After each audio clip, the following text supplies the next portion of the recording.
As the decade comes to a close, I thought I would take a look back at everything Nintendo has accomplished in the last 10 years. So, I will be ranking each individual year based on the Nintendo games that were released that year. I will only be looking at first-party Nintendo games and not third-party or indie games. As important as those games are, I'm focusing on Nintendo specifically here. The games I'm looking at are the big releases for each year. I tried my best to include all the major releases for each year, but I may have missed a few, so sorry in advance. And of course, like all my videos, this is just my opinion. I'm ranking these years based on my feelings towards all of the games, so I'm not basing it on sales or anything like that. I'm sure we will have different opinions, so leave your ranking down below. I'll start with the worst years and work my way up to the best year of the decade. And with all of that out of the way, let's begin.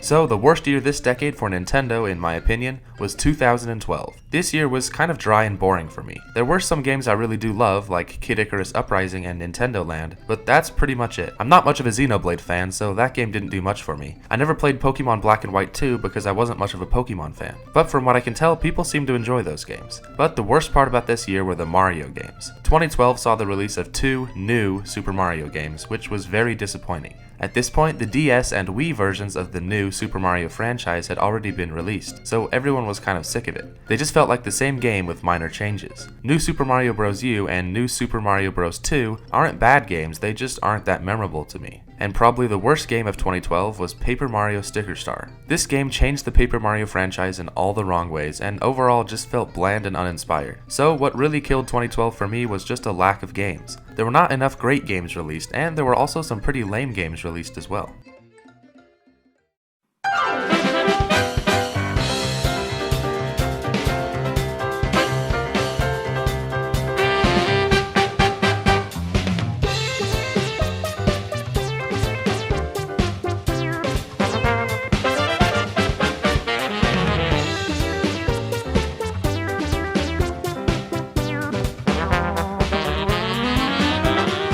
I almost put 2016 at the bottom of this list, however a few small things saved it. 2016 is very similar to 2012 in that there were not many games released, and a lot of those games were not very good. The highlights of this year for me are Twilight Princess HD, Pokemon Sun and Moon, and Kirby Planet Robobot. There's also Paper Mario Color Splash, which I don't think is as bad as people say it is. So 2016 had more games that I like compared to 2012. Twilight Princess HD is a great remaster of one of the best Zelda games, but it's not a completely new game, just a remaster. Pokemon Sun and Moon were great games that advanced the Pokemon franchise in big ways, and Kirby Planet Robobot was a great Kirby game that wasn't as boring as Triple Deluxe. But as great as those games are, there's also Paper Mario Color Splash, which had a whole bunch of controversy and bad feelings surrounding it, Mario Party Star Rush, which ended up being a lazy, boring Mario Party game on the 3DS, Star Fox Zero, another game everyone seems to hate, and finally there's Metroid Prime Federation Force, a multiplayer spin-off game from the Metroid Prime series. There were a lot of bad games this year, but it's barely better than 2012 because of the few good games.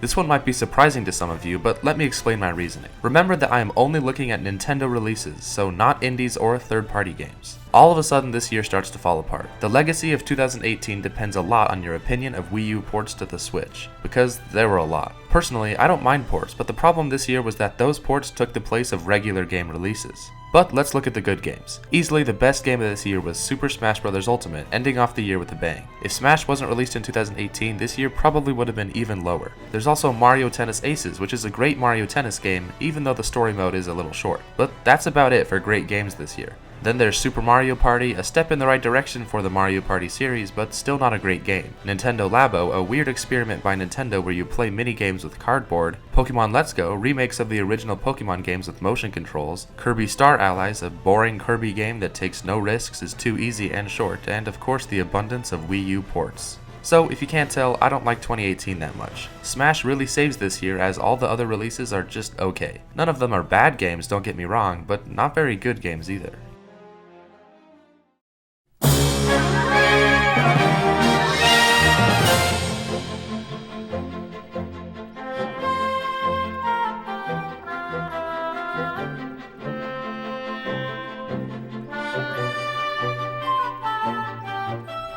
2010 is another year with not that many game releases, but what we did get was great. This year is almost all hit games, with Super Mario Galaxy 2, a sequel to one of my favorite video games ever, Donkey Kong Country Returns, a return to one of the greatest Nintendo franchises, Kirby's Epic Yarn, my personal favorite Kirby game, and Pokemon Heart Gold and Soul Silver, which I haven't played but seem to be very well liked online. As you can see, this year had a lot of great games and really only one major letdown, Metroid Other M. Again, I haven't actually played this game, but other people really don't like it. But only having one bad game released is pretty good compared to the other years so far. So 2010 didn't have a ton of games, but what did release was very good, and with only one real problem, this year ranks higher than all the others so far.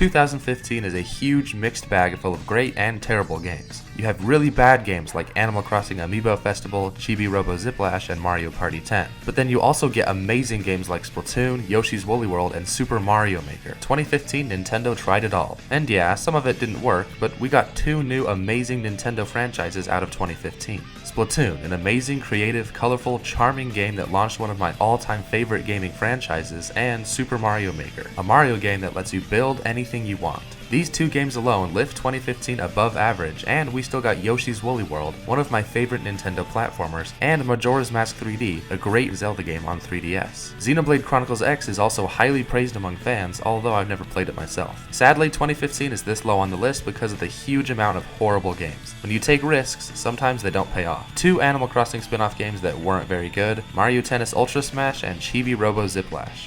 So 2015 was full of highs and lows, which ends up putting it towards the bottom of this list. The good games were great and the bad games were horrible.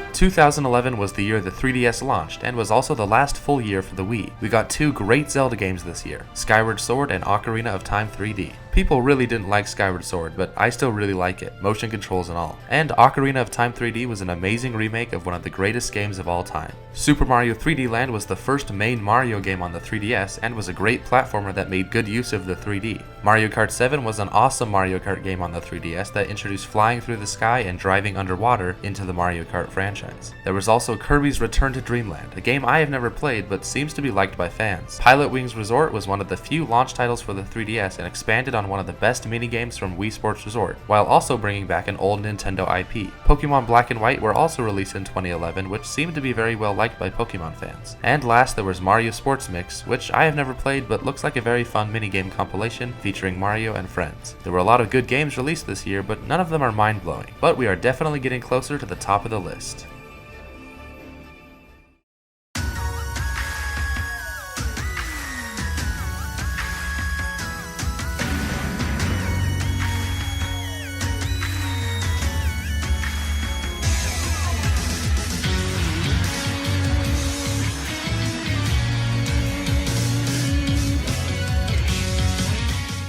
It's It's a little hard to rank 2019 since it happened so recently, so we can't know the lasting impact of these games. But I do think that 2019 was a very strong year for Nintendo. The highlights this year for me were the Link's Awakening remake, Super Mario Maker 2, Luigi's Mansion 3, Pokemon Sword and Shield, and Yoshi's Crafted World. All those are really fun games and expanded the Switch's library even more. This year also brought us Fire Emblem Three Houses and Astral Chain, which aren't my type of games, but people seem to really enjoy them. One problem with this year was that all the great games released closer to the end of the year, which meant the first half was very empty. The only really bad game that I can think of is Mario Kart Tour, which is a mobile version of Mario Kart full of microtransactions and pretty boring gameplay. So 2019 was full of so many great games, however, none of them were really amazing to me personally. Don't get me wrong, these games were awesome and super fun to play, but nothing really blew me out of the water. But remember, that's just my opinion.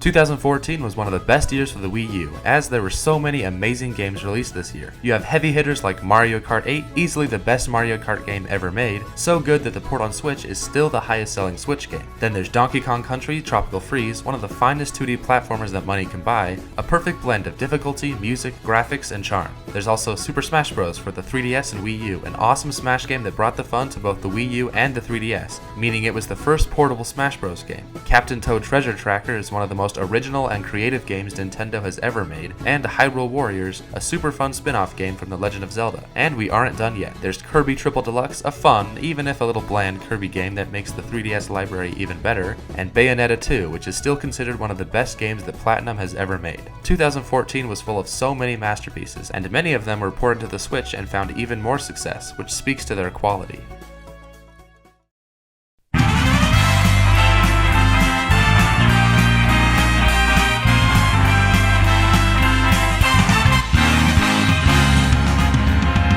Here we go, off the rails. Don't you know it's time to raise our sails? It's freedom like you never knew. 20 bags or a pass. Say the word, I'll be there in a flash. 2017 will always hold a special place in my heart for many reasons. Not only were some of my favorite games released this year, but it was the year that the Switch first released. It was a very exciting time to be a Nintendo fan, as the Switch looked extremely promising. The Switch was released on March 3rd, 2017 alongside The Legend of Zelda Breath of the Wild, one of the best games in the past decade. But it didn't stop there. This year we also got a brand new 3D Mario game, Super Mario Odyssey, which for many was a return to form for the 3D Mario series. We also got Splatoon 2, a perfect sequel to the amazing first game on Wii U that expanded and improved almost every aspect of Splatoon. Then on the 3DS there was a new 2D Metroid game released, Metroid Samus Returns, which was an amazing remake of Metroid 2. Mario & Rabbids Kingdom Battle was the crossover no one expected to exist, let alone actually be good. But we ended up with a surprisingly deep and difficult tactical shooter with Mario and the gang. Mario Kart 8 Deluxe was the perfect version of the amazing Wii U original that fixed all the flaws by adding a battle mode. Xenoblade Chronicles 2 is loved by Nintendo fans who say it's one of the best RPGs on Switch, although I've never played it. And then there's ARMS, which was a brand new idea from Nintendo that wasn't executed very well. But it's a small problem with this year. In just 1 year, we got a brand new mind-blowing Zelda game, a fresh new original 3D Mario adventure, and an amazing sequel to one of the Wii U's best games. 2017 launched the Switch into its success with its amazing game lineup, but it's still not Nintendo's best year of the decade.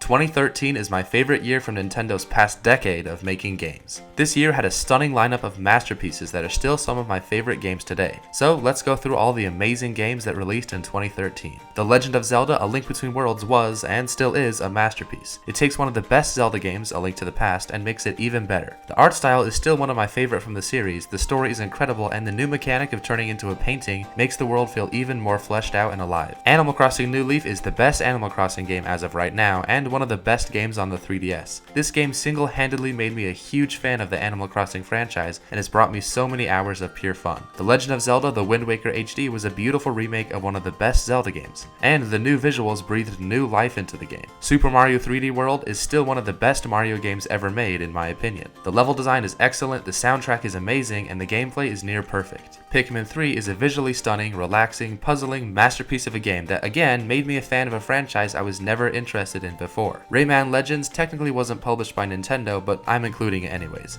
Rayman Legends has some of the most creative and interesting level design of any 2D platformer and is simply a joy to play. LEGO City Undercover is still my favorite LEGO game to this day. The humor is genuinely hilarious, the open world is great, and the gameplay is top notch. Pokemon X and Y were the first big step the Pokemon franchise took in a long time. It marked the first time that Pokemon stepped into 3D and made great use of it. And I have heard that Fire Emblem Awakening single-handedly saved the entire Fire Emblem franchise, but I've never played it. And finally, Luigi's Mansion 2 was a bit of a disappointment, but not a bad game by any means. 2013 blows any other year of Nintendo out of the water for me personally, as there were just so many perfect games released. For me, 2013 was the peak of Nintendo's decade.